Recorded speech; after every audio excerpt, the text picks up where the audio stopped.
Recently on my channel, I've been working on an Alan Wake playthrough, and as a person playing this game for the first time ever in 2024, I think I have been able to have a unique experience on whether or not this game holds up 14 years after it was first released. To get it out of the way initially, the short answer is sadly no. So go ahead, get your dislikes and negative comments ready if you're an Alan Wake truther. But before you send those to the sun, at least give me a few minutes to explain myself as someone who is not addled to the nostalgia of growing up playing the game. I promise I'll make this as quick and concise as I can, because most of my issues with this game stem from 3 main points. To begin with, I do want to state the one positive takeaway I had from playing Alan Wake, or at least as far as I could force myself to actually play the game, and that is the ambiance and story. Alan Wake is a game that thrives on its ambiance.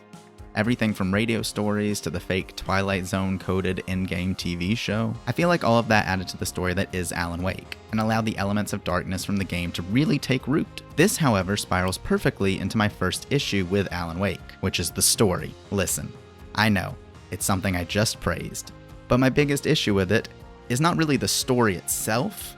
The initial mystery of the story mixed with the light versus darkness elements as an overall plus to the game. The main issue I had with the story were the characters. Outside of Pat Main, the eccentric radio host, I could not bring myself to enjoy any of the main or side characters in this game. I had a very little rooting interest in Alan himself, and I found myself only hoping he survived and saved his wife for the simple fact that the game told me to do it. As for the side characters, I feel like they gave me very little in order for me to actually care about them, and most of the time they just seemed to be unthought out filler that did not give the town of Bright Falls any gripping interest to myself. Now, as for my second issue, I think this is the one thing that even the most loyal Alan Wake fans would have to give me, and that is the combat in this game. I mean, what else can I say except it's atrocious? Not only is the base combat just frankly boring, as all you can do is point light, shoot, and dodge, but it also has no depth added to it as the game progresses, especially when you get down to the enemy design. In the game, you face the Taken, and as the game progresses, it boils down to one of 3 variations of that enemy. As simply as I can put it,